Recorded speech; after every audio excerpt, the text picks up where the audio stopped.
Per saber la llengua del document cal mirar la barra d'estat inferior, on ens apareix l'idioma. Segons la versió del programa pot aparèixer més a l'esquerra o més a la dreta, no és necessari que la posició sigui la mateixa. Per canviar la llengua d'un document cal clicar al menú Eines, jo tinc el programa en castellà i em surt Herramientes, i buscar l'opció de Llengua o Idioma, si el tenim en castellà, i en el desplegable selecciona l'opció per tot el text. Cliquem a l'opció Més i canviem l'opció a la segona part on apareix idiomes predeterminats pels documents.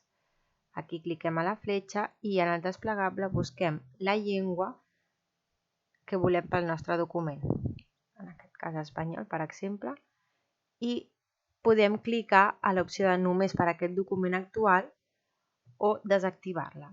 Cliquem a acceptar o d'acord, segons el programa, i ara, si ens fixem, l'idioma ha canviat i tenim el document en espanyol. Si volem canviar l'idioma, també podem clicar directament aquí a la barra d'estat on ens apareix l'idioma i clicar a més i a la finestra que se'ns obre buscar l'opció Llengua, clicar a la fletxa i en el desplegable buscar l'opció de llengua que nosaltres volem, català. Cliquem a acceptar i l'idioma ha tornat a canviar i ara tenim el document en català. D'altra banda, ara escriurem un text de prova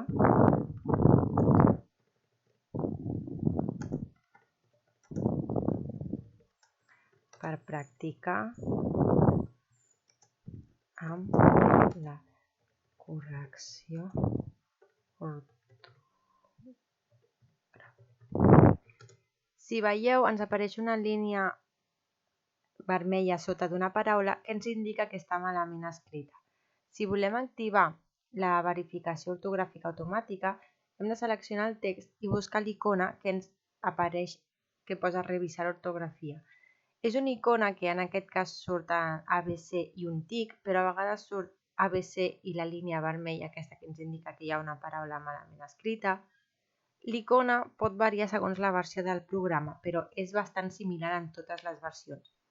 Si cliquem aquí, ens apareix la paraula que nosaltres hem escrit malament i les paraules correctes que el diccionari del programa ens ofereix. En aquest cas, la nostra opció seria la tercera.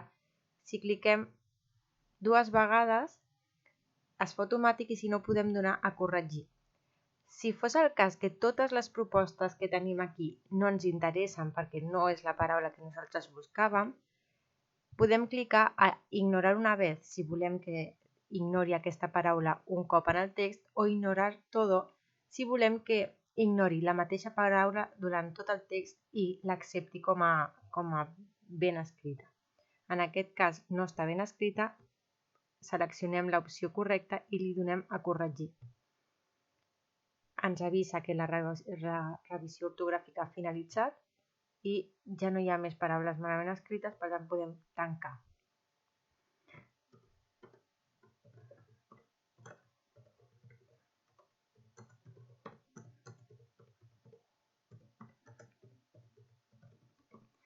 Ara, si us fixeu, hem escrit en castellà i ens detecta que està malament escrit perquè ens surten les línies vermelles i l'idioma segueix sent el català. Per tant, seleccionem el text, canviem l'idioma a espanyol i ens detecta que encara queda una paraula malament escrita. Per tant, el procediment és el mateix.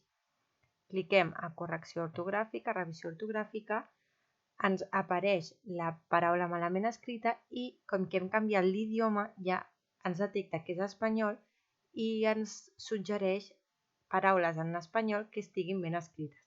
En aquest cas seleccionem la paraula que nosaltres volíem escriure, corregir, i ens demana si volem continuar corregint des del principi del document. Li donem així, la revisió ortogràfica ha finalitzat perquè ja ho havíem fet, acceptar i tanquem. Per tant, ja ens queda la revisió ortogràfica feta tant en català com en castellà.